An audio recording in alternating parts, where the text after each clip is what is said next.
রোজকার মতো আজও শুয়েছিলাম ঠিক সময়। আমার বিছানাটা খুবই পরিচ্ছন্ন ও আরামদায়ক। আমার কোনো দুশ্চিন্তা নেই যা আমার ঘুমের মধ্যে অস্বস্তির সৃষ্টি করবে। শুলেই চমৎকার ঘুম আসে আমার। আর আপনারা যাকে দুঃস্বপ্ন বলেন সেটা যে কী বস্তু, এমনকি যথাসম্ভব ফ্রয়েড পড়েও আমি তা বুঝতে পারি না। তবু হঠাৎ ঘুম ভেঙে গেল। বাঁচাও, বাঁচাও!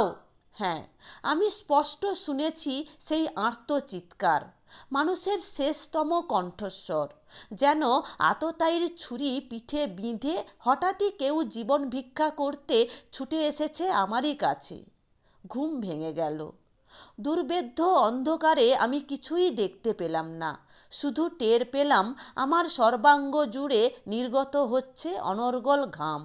আমার নিঃশ্বাস পড়ছে স্পষ্ট ও দ্রুত হয়ে, আর বুকের পাশ দিয়ে ক্রমশ সরে যাচ্ছে সেই আর্ত চিৎকার, বাঁচাও, বাঁচাও! আলো জেলে বাহিরে এলাম। নির্বিকার রাতের নৈঃশব্দ আর পরিচ্ছন্ন বাতাস টেনে নিল আমাকে। আকাশে ফুটফুট করছে অসংখ্য তারা।